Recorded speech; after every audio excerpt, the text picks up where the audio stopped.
Welcome back to another episode of I Think My Fridge is Haunted. My name is Lana. And I'm Gemma. Welcome back, everybody.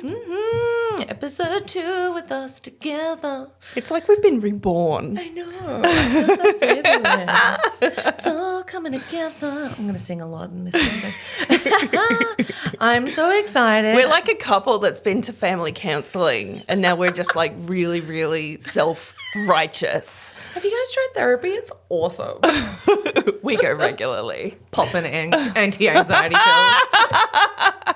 In hip flask. I love therapy. Oh, I'm so excited. I had so much fun doing my episode last week, so Yes. I'm very excited to hear what you have for us. I've got a big case today. We're going true crime. Yes, classic. And I'm, as always, really excited to hear what the Fridgies have to say about this. Heck yes. Well, I have a little bit of a fact for you. Woo! Facts from the freezer. Facts from the freezer. It's a fact. It's kind of like a little bit of Melbourne history as well. I thought this was quite cool. So, do you know the Waiters restaurant in Melbourne? I believe it's in the CBD. Waiters. The Waiters restaurant. So it's an Italian restaurant. I feel like I've heard of it. I think everyone's heard of it because it's described as a Melbourne institution. Okay. It was founded originally in the 1940s, so 1947, as the Italian Waiters Club. In 1978, the restaurant was the venue of a siege when Amos Atkinson, great gangster name. I was just going to say that's so of the time. Yeah, Amos Atkinson. He came in armed with 2 shotguns and held 30 people hostage, demanding the release of Melbourne's underworld figure, Mark Chopper Reed. So he must have been away in jail at the time. Hang on, in what year? 1978. Wow. I didn't realise that Chopper was on the scene that early. I thought he was more 80s. Yeah, well, I guess it's almost the 80s, 78. God, he's a troublemaker. Isn't he? All his fans. He's a rogue. So after shots were fired, the siege was lifted when Atkinson's own mother came in and, dressed in her dressing gown, arrived at the restaurant and acted as a go-between between the police and Atkinson. She have curlers in her hair. Yeah, you can She picture grab him by the ear. cigarette and she's like, God damn it, Amos. We talked about this. God damn it. Atkinson's mother hit him over the head with her handbag and told him to stop being stupid. Atkinson then surrendered. How is this not more famous? I know. That's hilarious. Surely there's a plaque at the restaurant or something that was like, oh, this happened in the 70s. Like, I thought that was so funny. She just like, yeah, idiot, come on, stop being stupid, would you? Is there a protocol for people that are like hostage negotiators to say, I will call your mother? Yeah. The biggest threat. I'll bring in your mom. Come on now. She's on the other line. She's ready. She's counting down from 3. 1. Yeah. I thought it was so funny and so like, again, we were talking last night about Australiana and that's just so Australiana, isn't it? Yep. There you go. If you ever go to the Waiters restaurant in Melbourne, you know what happened there. Thank you for that. That was a wonderful story. You're welcome. And we should go there for lunch one day. We should. That would be really good. Must have been a bit notorious if he was like, I'm going to go to the restaurant. Yeah. Maybe it was like the gangsters hangout. Back in that time. It's very like Gotham City, like Batman, like all the underworld figures in the diner. It seems a little bit more classy than La Porchetta on, Lygon Street as well. Yeah, I feel like this wouldn't have happened. Which is where the 90s gangsters hung out. Love or Cat. Oh my God. There you go. We'd like to give a shout out to Fruit Bowl Dice for sponsoring this video. Fruit Bowl Dice are your ultimate online destination for tabletop gaming dice. Based in Melbourne, their carefully curated collection boasts a variety of vibrant dice, perfect for tabletop gaming enthusiasts and curious collectors alike. Fruit Bowl Dice take pride in offering something for every adventurer and role player, regardless of their RPG system. Please take a moment to explore their magical selection and discover the joy of adding these colourful treasures to your gaming experience. And Fruit Bowl Dice have informed us that they are happy to offer customers who use our affiliate code a free surprise gift with their purchase. So use the word fridge on the second page of checkout to secure your free gift with purchase. Please note that affiliate codes are entered on the second page of checkout, as there is a coupon code on page 1. So use our code FRIDGE, FRIDGE, FRIDGE. Now back to the podcast.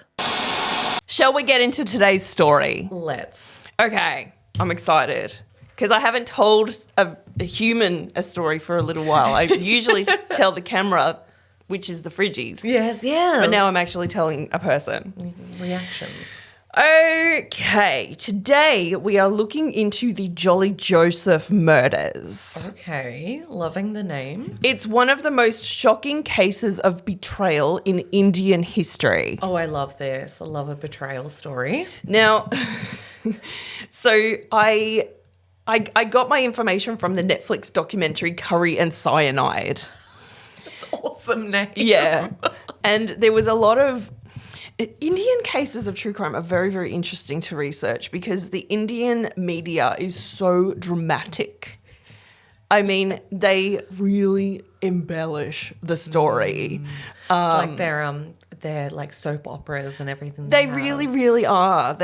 And there's this one guy in the documentary, and he has made no effort to dress up for television, like whatsoever. Just kind of like an old polo shirt and like some jeans and stuff. And he's at this house, the most heinous murder ever in the history of India took place. And I'm like, and I said to Louis, if I get murdered, I want that guy covering. Get him over here. Fly him in. That guy. I love that. Okay, and this case reminds me of the recent turn of events in the mushroom trial. Ooh, okay. So, because Erin Patterson allegedly poisoned Simon Patterson by lacing a chicken curry with poison. Ah. And I was thinking, this isn't the first time, Erin, that someone's laced someone's curry with poison. Not only is she a liar, she's unoriginal. Copycat, one might say. Okay, so let me tell you about this wild case. In the quiet village of Kudatari in Kerala, which is, I believe, southwestern India. Mm-hmm. And this is another thing. Some of the characters in this story, they have like initials for their names. So one of the people in this story is K.G. Simon. Okay. And he's the lead investigator of the case. He's a veteran of the police force, and he had been in law enforcement for 37 years. And he was the superintendent in the area where this village is situated.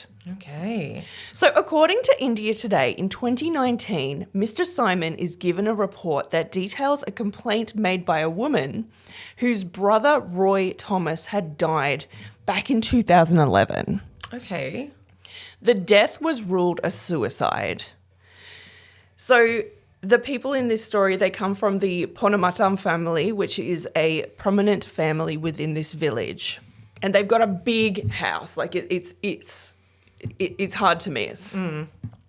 So Mr. Simon, the investigator, notices that the report states that while Roy's death was determined to be a suicide, his cause of death was cyanide poisoning. Oh, okay. Now, the family didn't believe that he consumed the cyanide willingly, and therefore his death should not be ruled a suicide. Investigator Mr. Simon decides he wants to look into this case a bit more. Now, this case has a lot of names. Okay.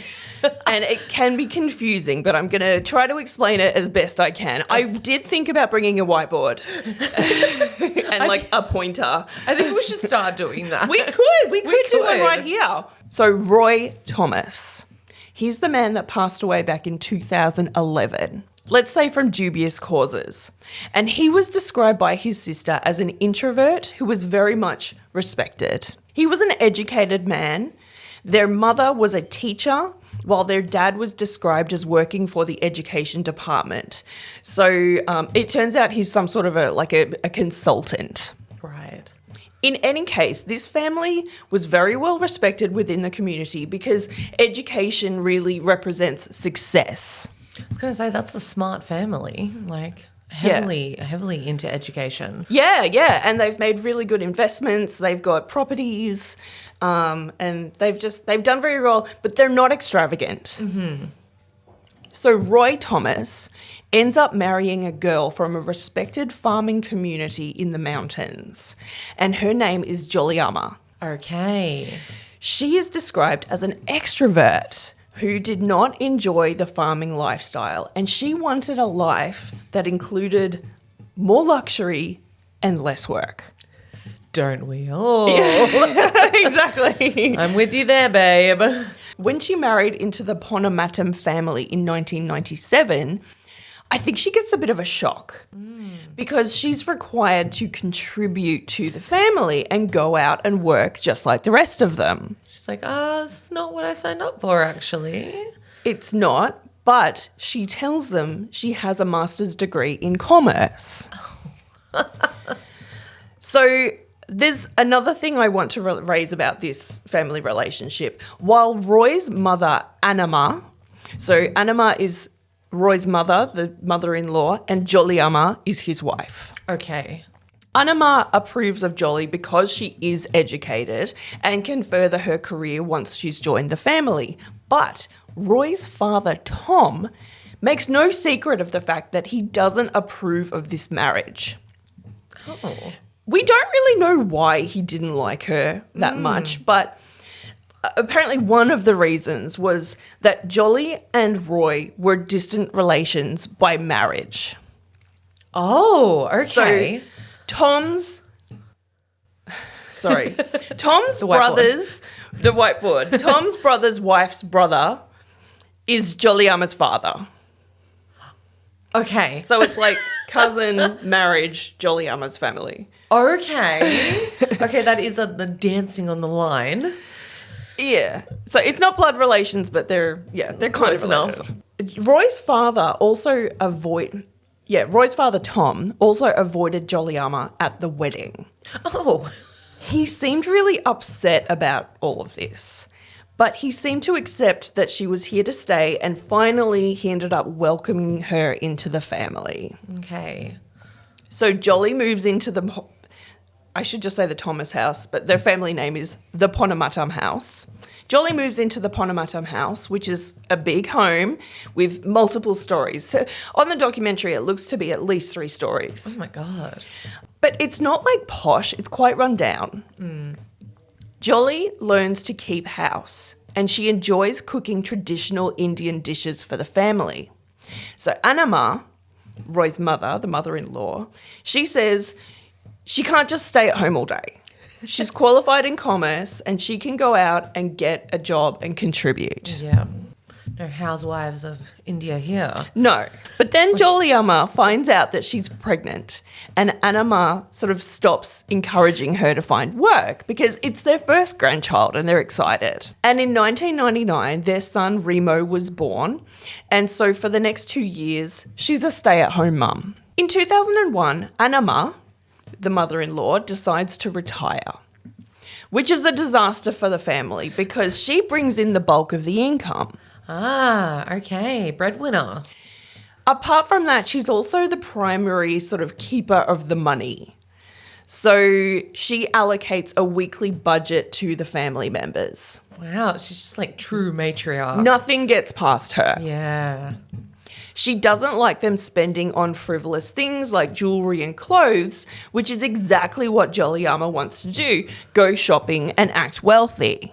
Did she just not know that this was going to be the deal when she married him? Like, I think just take advantage of like the situation. Was like, okay, well, I guess I can get out of the town if I marry him. Like, I'm just not sure that she and Roy had spent that much time together really on a day-to-day basis, and she really was deluded. I think arranged marriages are a big thing as well. So maybe she just was like, oh, this is going to be great, and then. Yeah.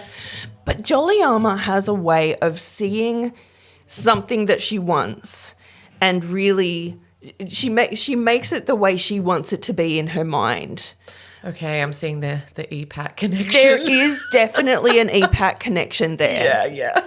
So when Anima decides to retire, that's when she suggests that Juliama goes out and starts working, and she, the grandmother, will provide the stay-at-home childcare, which totally makes sense. It's also important that Juliama goes out and finds a job because her husband Roy has no long-term employment, so she can't rely on him. Okay. It seems to me that he had trouble keeping a job for Right. whatever reason. And over the years, Roy has borrowed money off his parents to fund business ideas and business investments, none of which have been successful. This old chestnut. Yes. As a result, he has debts to pay off. And with the household budget cut off, they're in a very tight spot. Right. But the problem is, Juliama has made up this whole master's degree. She just told them that to impress them. So she's like, shit, what do I do? Yeah, she's very talk now, think later. She didn't think she'd have to go out and work. She thought she'd be living on Easy Street, just have a couple kids and hang out at home and go shopping, and that's what she thought it was going to be. So since Juliama has no intention of going to work, she makes up a story that she's got a job at the Institute of Technology as a lecturer. Oh my God. Okay. She's a little bit unhinged. The lies are lying. The web is Right, forming. exactly. And she even leaves the house every morning as if she's going to a 9-to-5 job. Oh my God. These people are like in education. What did she think was going to happen? People talk. Yeah. You know, it's always like, oh, my friend works there, or my cousin works there, or oh, I don't think I know them. But I've seen her. You know? Well, Anima is too clever to believe this. Especially since there's no pay coming in. Yeah, where's the money, bro? Where's the money from this big job? So she bars Juliama from leaving the house. Oh no.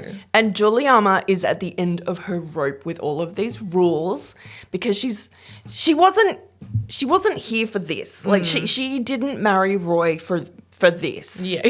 She wanted something company. better, more Yeah. exciting. So she wants shopping sprees. She likes nice shoes. She likes nice earrings. She actually loves to shop, and especially for jewelry. I don't blame her, but like, girl.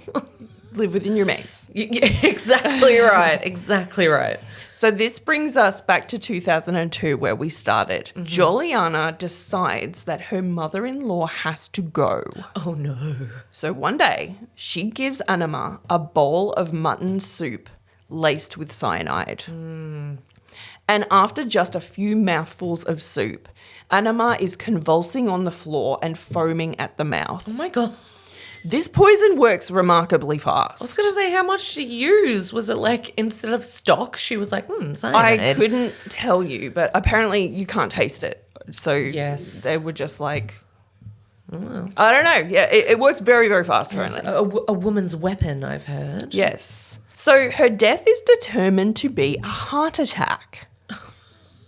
Yeah, foaming at the mouth. That's a heart attack. Yes. Well, apparently she had had some tests earlier in the year for some heart issues. So they were just like, Oh, yeah. and she was 57 years old. In the documentary, they were like, because she was old, they didn't really question it. Old? 57's not old. Not old at all. Oh my God. It works out. She's old. But it's also suggested that in that culture, autopsies are frowned upon because it might be seen as blasphemous or a debasement of the human body. Yeah, right. Okay. So they just go ahead and they bury her. They'd be like, nope, case closed. Case closed, literally. After this, Juliama and Roy have their second son in 2004. And though this is happy news, the household is completely different after the death of Anima. It's like the basis that holds the family together has crumbled. Well, the matriarch's gone. Clearly the glue of the family. She's gone. Well, the family members are depressed and the atmosphere is sad and cold. And I think this is because Juliama has gone and taken Anima's place as the matriarch, or she thinks she has. Yes. But things just aren't as they were before. Tom stopped seeing friends. So Tom is Roy's dad. Yes. Even his best friend, Bava, who lived next door. Oh. Meanwhile, Roy began to turn to alcohol due to the stress of his debts and the pressure he felt from Jolly to bring in money. Yes. So I read that, and just so you know, there are so many different versions of this story. One article says one thing, the documentary says something else, another article says there's a million versions of this story. A lot of sources. A lot of sources. So I tried to take most of what I found from the documentary itself because the family members were interviewed. Well, yeah, that's a big help, isn't it? So around this time, there was a further rift in the family, allegedly, because Tom sold 2 properties and gave the money to his other children. Oh, no. He's got a brother and sister. Okay. So Jollyama decides she's going to take this financial situation into her own hands. How can she get money and keep up a nice lifestyle without having to go out and work? What are we doing? What are we pulling? What are we selling? Well, she says to Tom, her father-in-law, you should put the house in our name and you should sell those 2 acres of land that you've got. Keep in mind, she's still telling the family and the neighbours that she's a lecturer at the Institute of Technology. Oh, she's still going with So that even lie. though Anima sort of didn't believe her, she goes on, she actually keeps up this lie for 10 years. Oh, my God. Yeah. Jollyama has even made this ID card on a lanyard. Oh my God. And she wears it all the time. Girl, just get a job. But Tom, her father-in-law, doesn't want to just hand over his real estate or the family home. Yeah, fair. So what does Jollyama decide? Did she go behind his back and do it? She's good at forgery? Oh. Worse than that. Is there another heart attack in our future? So she makes Tom...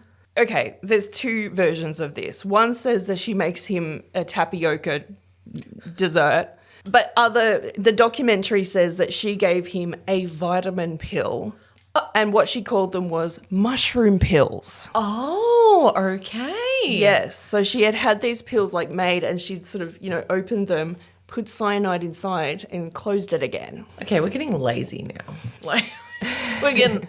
Just have this pill, babe. And very quickly, Tom passes away. Again, his death is determined to be a heart attack. Oh, guys, we're not looking around and seeing what's happening. Well, I think just the whole thing is he was old. Yeah.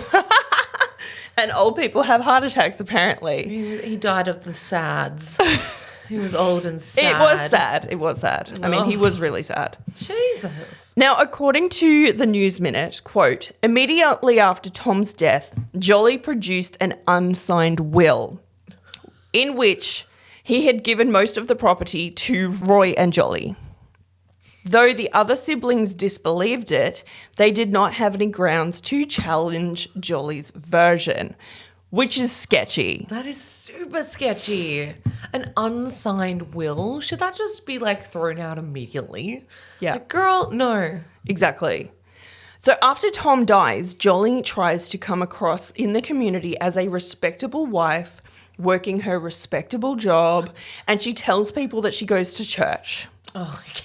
She tells people Yeah. she goes to church. The church ends up, the pastor from the church ends up saying she doesn't come to church. She goes to the doesn't. church of Cartier, Yeah, yeah. Pandora, Tiffany.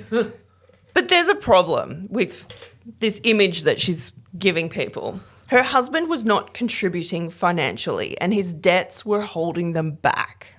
How are they getting money at all if he's not contributing and she's not doing anything? Family? If there's more people living there, I suppose. I really don't know. I think there must have been some sort of inheritance, a cash inheritance when Tom passed away. Yeah. But it's only going to go so far, especially the way she spends. Yeah. Yeah. So in 2011, Roy has a seizure in the bathroom and he dies. Oh, my God. Immediately after his death, Jollyama calls over their neighbour, Bava, Tom's best friend, for help. And he finds Roy dead in the bathroom. It is determined to be a suicide. And it's at this point that Roy's brother Rojo and sister Renji say it's very strange that he would do that. And they say they want an autopsy. Okay, So this is that sketchy suicide death that the investigator starts to look at in 2019. damn. Holy, okay.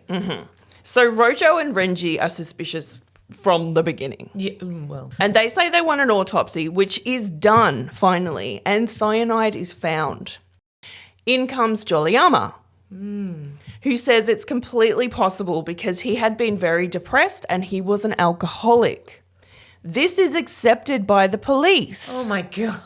And no further investigation is done. Wait, just to be clear, he died in 2011, was it? Yes. And they did the autopsy in 2019? No, they did the Oh, at the autopsy time. actually at the time. I was going to say, I'm like, what are you finding? Like, what?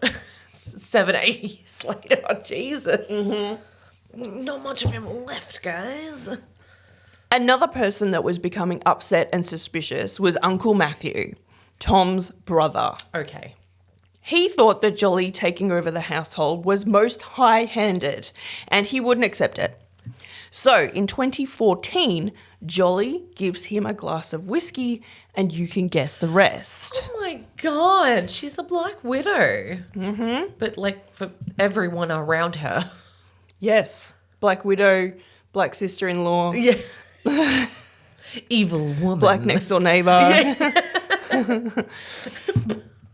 Jolly has now eliminated pretty much everyone in the family that has given her difficulty. So what does she do next? What, well, is she saddled with all the debts? Is she like, have she just made this huge mess for herself essentially? So what would you do? Oh God, I don't know, flee? She sets her sights on a new husband, a better husband. Better husband. I'll take care of her, damn it. Just a month after Matthew's death, Joliyama was attending a family event at Roy's cousin Shaju's house. This is her next target, Shaju. And it's here that she does the unthinkable. Oh my God. Because Shaju is a married man with children. Oh, okay. So she's not setting her sights on no single dude. Jesus Christ. Girl. So that's like bad at the worst of times, but like marriage is such a, I don't know, like a highly respected thing in India, I suppose. It's so like special and sacred to them. Like, I think also it represents stability, yes. respect, and if you're lucky, some money. Yeah, well, yeah. So Jolly has to make sure that his wife and children are out of the picture. Oh my God. So she poisons his 2-year-old daughter, Alphine, and she's adorable. Oh my God. At this family get-together. In front of everyone. Oh my God. I think she just slipped it to her somehow, and she tells everyone she's choked on something. Oh no. And she's rushed to hospital. She dies 2 days later. Oh. And because Joliyama is the mistress of lies, she comforts Alphine's grieving mother, Shaju's wife. Now, her name is Silly. 2 years after Alphine's death, Silly too is poisoned. She's playing the long game, isn't she? She is playing a very long game. So Jolly gave Silly a vitamin pill, like she had with Tom, which Jolly said would help with Silly's energy and depression. So Silly really wanted to have another child. And Jolly also told her that it could help with fertility. Okay. But this time, Jolly does it in a public place, in a dental surgery, actually. What? Why? What? So you know how like they have those like water like machine things? She goes, gets her a glass of water, said, take this mushroom pill. It's going to help you drink the water. Oh my God, is she just getting like cocky and being like, "Nah, She's unhinged. yeah, I can get away with it." Jolly starts screaming for help as Silly dies in her arms. And because the cyanide gave her the symptoms of an epileptic fit, the cause of death was listed as cardiac arrest linked to epilepsy. Okay, all right, sure. 6 people are now dead. And the following year, Joliama is married to Shaju. Oh my God. Okay. This marriage gives Roy's brother and sister, Rojo and Renji, the opportunity to challenge Jolly for ownership of their family home. They also challenge her for details of where she was during the deaths of Anima, Tom, Roy, Matthew, Alphine, and Silly. So they're really looking into her. Doing their own investigation, if Yeah. you will. They find a hole in her explanation to what happened when Roy died. She says that she couldn't have poisoned him because he never ate the dinner that she made him that night. It turns out that the autopsy report that they had insisted on listed that he had undigested curry and rice in his stomach. Okay. So it suggested that he had eaten directly before he died. Yes. Liar. Rojo Thomas submitted a petition to the police, and all this resulted in all of the bodies being exhumed. Oh no. Oh my God. It's getting serious. The whole family. Yes. They hadn't been embalmed, Oh no. so they were just bones. Oh, yeah, okay. And loads of people just gather at the cemetery to watch the exhumation happen. Oh, entertainment. But it was enough to find that they had died by nefarious means. Well, they already knew that Roy had cyanide in his system when he died. And they also found cyanide in Silly's bones or Silly's body. Yep, okay. And I would presume because she was the last to die, perhaps, More present. it might have still remained. After they found that all the bodies had cyanide in their systems, the son, the first son, he's like 20 years old at this point. So he puts the hard word on his mum at the house. And he's like, do you have anything to do with all of these deaths? And she says no. Right. And he's like, I'm going to ask you one more time. Do you have anything to do with all of these deaths? And she admits that she was responsible for all of these deaths. She just folded? She folded like a lawn chair. Damn. Well, it took a while. Okay. But he talked her into it. He goes up to his room and he calls his Aunt Renji because she's the one that's trying to prove that Joliama is responsible for all of these deaths. And he says, she admitted it to me. And she says, okay, I need you to call the police, but if they can't come till the morning, I want you to lock your door and also put like some material in your mouth, like put like Cotton balls or something. put like a face washer in your mouth or something like that, so she can't put anything in your mouth while you sleep. Why would you stay there? I'd be like, oh, you murdered them all? Okay, cool. I'm going to see you later. Yeah. And then he realizes that his mum is right outside the door listening to the conversation. Oh, no. So it's a very, very tense night. Yeah, I get And in the morning, the police come and they arrest her. Oh, thank God. But she wasn't the only one that was arrested. There's a man named Mr. M.S. Matthew. Love. What a great name. Now, during the time that Anima had died, and it was just them and Tom living in the house, this man, M.S. Matthew, had been spending a lot of time over at the house and no one knew why. Okay. And Tom was very suspicious. And he would say, Joliama is saying that she's going to this certain place, but when I leave the house, she goes the opposite direction. And sometimes I see her talking on the phone out in the garden and I can't hear what she's saying. It's all very suspicious. So everyone kind of presumes that she's having an affair with this Mr. M.S. Matthew. Yeah. And he even comes to family funerals and family functions and they're sort of seen talking conspiratorially, you know, in the background. Very sus, guys. Yeah, so that was another reason that she kind of wanted to get rid of Tom because of this guy, M.S. Matthew, who was always around and Tom didn't like it. So they also arrested, apart from M.S. Matthew, a local jeweler named Mr. Prijik Umar. And This man was the one who allegedly sourced the poison because apparently you use cyanide to clean gold. Oh, I didn't know that. But you need a license to source it. So Mr. M.S. Matthew has this contact who is a goldsmith. Okay. That's a really good point. I didn't even think about it. Like, where is she getting all this cyanide? Right. So this guy gets it to MS Matthew, who gives it to her. There's also another man that's arrested named Manoj. And allegedly, he was the one who helped Jolly to forge the will after Tom died. Okay. And that wasn't the only thing that Jolly forged. Because remember I said that Tom worked in education as a sort of a consultant? Mm-hmm. He had a business as a consultant in education.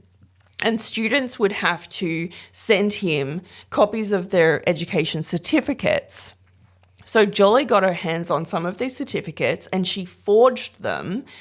Because you know how like sometimes like with old school photocopiers, like the quality gets consistently worse and worse and worse. Yes. Well, you know, it was just a case of getting some white out, putting in her name, photocopying it, and here's my certificate of commerce. Yeah.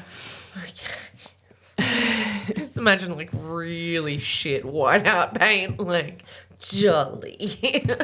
In any case, during her police interview, she admitted to all the murders. Oh my God, she just knew the jig was up. She knew the jig was up. Yeah. And Jolly Amma was charged with homicide, criminal conspiracy, and forgery.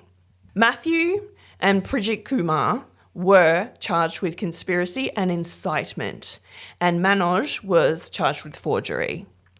After the arrest, Shaju, her new husband, filed for divorce. Yeah, fair. That's totally fair.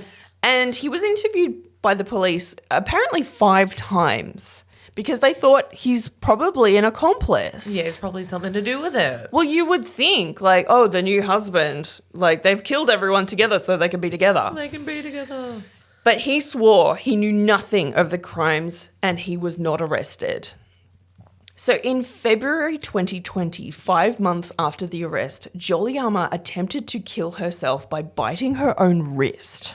Oh my God. Now, that is not in the documentary. I read that somewhere else. So why they didn't mention it in the documentary, I'm not really sure. That's brutal. In March 2023, one Mr. Johnson told the court that Jolly Amma had admitted to him that she had murdered all 6 victims. And shockingly, he also claimed that she asked him to help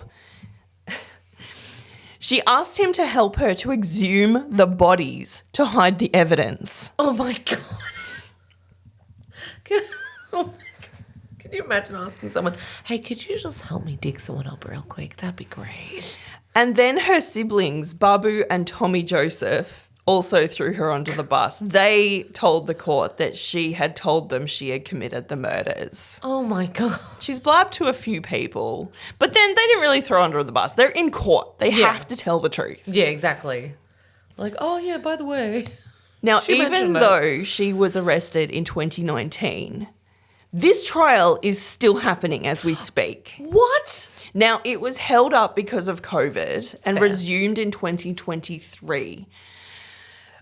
I don't know why it's taken 6 years for all of this to be resolved, but it's still in court. Wow. According to The Hindu, 124 prosecution witnesses have been examined. Now, the case has been going on for so long that Jolly Amma had to get a new lawyer because her previous lawyer died. Oh my God. That's not funny, but it kind of is. You can see him on the documentary. He's quite slimy. Yeah. Heart attack or Don't something. feel so bad. He actually also has sexual abuse allegations against him. Okay, well, I don't feel bad at all then. So Bijou Anthony Allure, her old lawyer, died aged 62 in April 2025, so just a few months ago, due to kidney-related illness.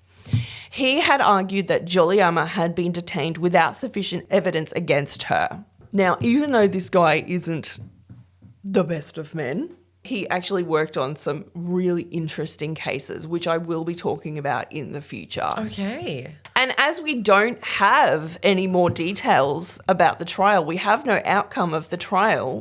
That is the case of Jollyama Joseph. Wow. Isn't that funny that it's still going on and then EPAT happens as well? Like, what's the deal, guys? What's up with the Killing mushrooms? the family member, killing the parents-in-law, using the mushrooms.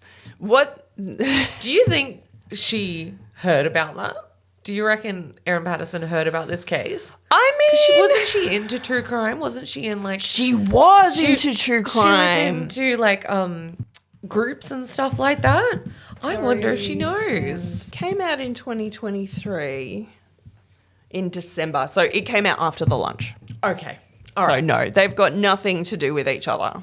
Crazy though, isn't it? That like similar things were happening at the same time. I guess that like it's always been known that poison is the woman's choice. It is the woman's weapon. Yes. Yes. So, well, this is a cool case because we can follow it. We can see what the outcome is. Maybe we can do like an update. I will 100% be doing an Yeah. update on this. I'm going to keep an eye out for it now because this is crazy. It's a crazy case. She admitted to it as well. Why is this still going on? If you get a chance, watch the documentary. So just so that you can see that journalist that I love. Yeah, yes. He's rad. Curry and Cyanide. I'm going to find him on Instagram. I'm going to follow him. Yeah. He's great.